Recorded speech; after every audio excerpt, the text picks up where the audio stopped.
name's Lydia Sherlock and I'm one of the Educational Mental Health Practitioners, or EMHPs, that work in a mental health support team that covers areas of Nottinghamshire.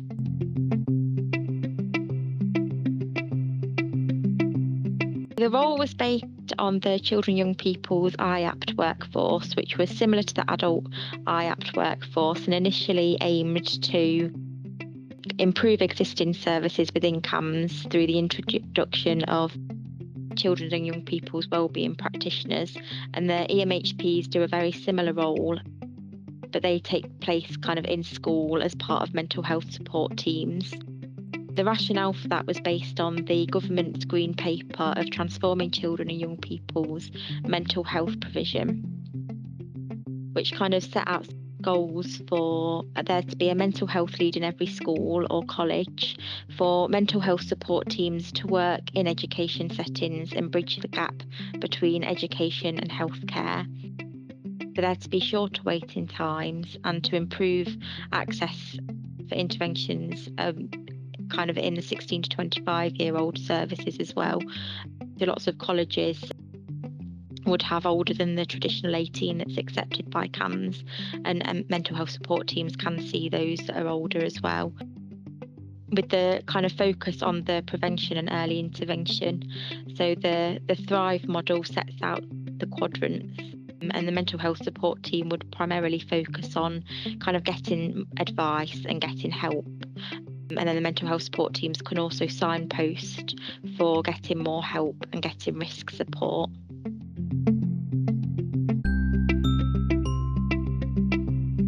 The role is kind of split into two main job roles. One's kind of focusing on the clinical interventions that were similar to the PWP and CWP interventions, and one is split into the whole school approach, which is how the EMHPs differ slightly from the CWPs. So some of the interventions that we would do can happen on either a one-to-one basis or within a group, and they include things like brief behavioural activation for low mood and depression, worry management, and then we also do some parent-led sessions on kind of helping parents to manage their children's worries in the younger age groups and helping parents to manage behavioural issues that are kind of on an early intervention level. We do also offer the whole school approach, so things like workshops for parents, young people and school staff, which differ from the clinical interventions because we don't kind of take referrals for those, and they're more open access based on that prevention model. We offer consultations to school staff to help them to understand the different services in the area and where young people may best kind of find the support that they're needing. We offer assemblies to kind of increase the awareness of mental health and increase the awareness of, again, the service and the service offer. And we base those things on a school audit that we do with schools. So the audit is the Me and My Feelings audit, and highlights the young people that may kind of not really be highlighted to key staff like the SENCO or the safeguarding lead or the mental health lead, but maybe struggling kind of in the background, and the audit can help to offer them support for if they would like it. And then we also offer things like parents' evenings to try and get the word out there and to again increase the understanding and awareness of what young people may present like if they're struggling with their mental health. So a lot of the interventions that we use are very similar to the adult PWP interventions, so they are quite manualised and based on the IAPT manual. I think a lot of the interventions were kind of a little bit longer than we offer, so they've been adapted slightly for 6 to 8 week sessions.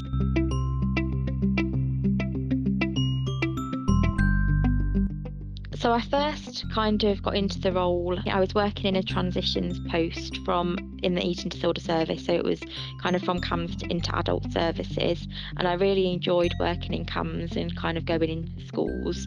And a lot of the time we would see that actually things might have been a bit of a different story if people had received some kind of early intervention support. It may have prevented kind of things escalating not just within CAMS, but it might have prevented the need for kind of an adult service as well. So I think that transition role piqued my interest in the early intervention and prevention work.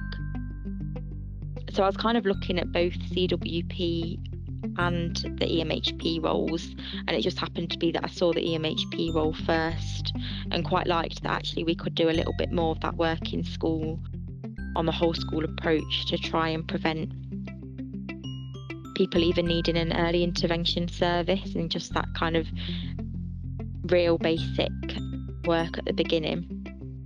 I'd initially done a psychology degree. I think it depends on the service that people are going into on whether a degree is required anymore. So I think to try and increase access to the kind of role, some services just kind of require evidence that you could work at a postgraduate level, but I don't think they're all requiring a degree anymore, and it definitely doesn't have to be a psychology degree. So in our service we've got people that have been teachers before or done kind of separate degrees, but then came into and had relevant work experience, and then you kind of do the study alongside to become the EMHP.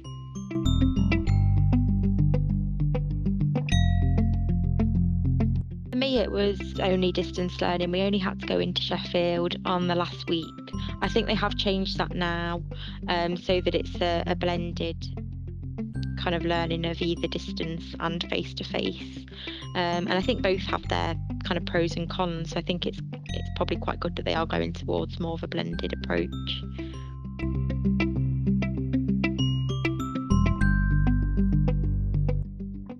Currently, I'm not kind of registered with a professional body.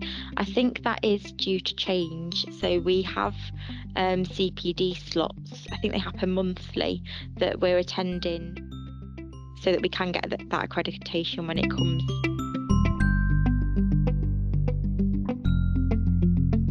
It is extremely varied. So in our service, we all have kind of control over our own diaries. I usually have a caseload of around 20 to 25 young people, depending on where it is in the academic term. Fluctuates on referrals, and I do work condensed hours, so I do 8 till 6 4 days a week. That might make it look a little bit different, but it would usually be kind of per week there'd be around 1 to 3 assessment sessions per week, again depending on how many discharges that I have, and then there can be around 1 to 3 discharges per week. There can be group work, so this term I've done a face-to-face group and a remote group, and that kind of takes a half term, so then in the next half term it can look around the same. The whole school approach should take up approximately a third of our workload, but it again depends on where you are in the school calendar, and it kind of varies based on the school needs. So especially around kind of the summer term and exams and things like that, we do a lot more whole school approach in terms of exam stress and kind of preparing for transitions up to secondary school and all that kind of whole school approach work. There's also kind of meetings, so we have mental health support team meetings, link meetings with our schools in our area, supervision meetings as well, either one-to-one with our supervisor, group supervisions with our supervisor, or kind of peer supervisions, and they can happen kind of, it depends. So the peer supervision is monthly, but the one-to-one supervision would be every other week. In our service, we also have champion roles, so I've kind of signed up to be the eating disorders champion, which is a pilot that Yorkshire and Humber are doing. So I do attend meetings for the kind of champion role, and that's to disseminate kind of any information that Yorkshire and Humber give on eating disorders and early intervention just to the rest of the team, and kind of let them know of any training and share that with schools as well. I'm also the SEN champion and the research and audit champion, but they don't take a kind of a weekly role, it's just as and when they come up.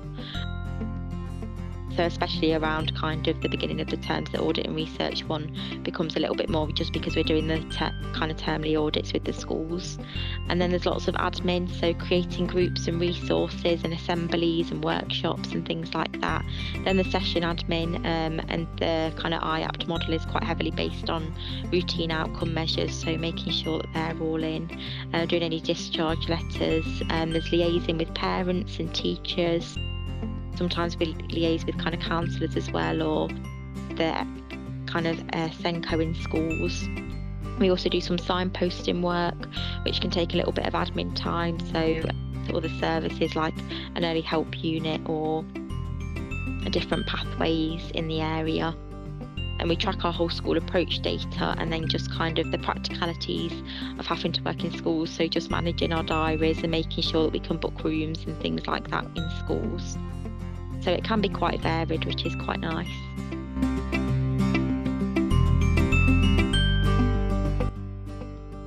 So I think that there are kind of more progression routes opening up.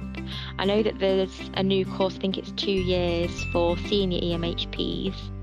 And I think our service has interviewed for some senior EMHPs. So after kind of 2 years qualification as an EMHP, more opportunities do open up, and there's also the supervisor course that I think EMHPs can go on to. I know that some EMHPs do then go on to do kind of the high intensity CBT training as well, so that's kind of an option.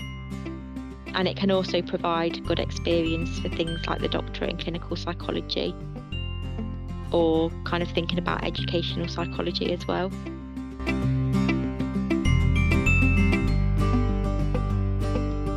Relevant experience can be in schools, as long as there's kind of that pastoral element, or kind of more clinically, so maybe in CAMS, maybe as kind of like a healthcare assistant or things like that. And then the jobs come up through an employer, so whether that's kind of on NHS job sites or local charities. I think Bernardo's and Action for Children have quite a few EMHPs. So the first thing to do would be to look for the job advert, and I think there are usually 2 cohorts. So one would be the January intake and one would be the September intake for the course to start. So kind of looking around November and December time, and then kind of July to August time, and applying through the employer directly, and then they can kind of sort out the university intake as well, rather than, I know sometimes there's a bit of confusion about how to apply and whether it's to the uni course directly, but it would be through the employer.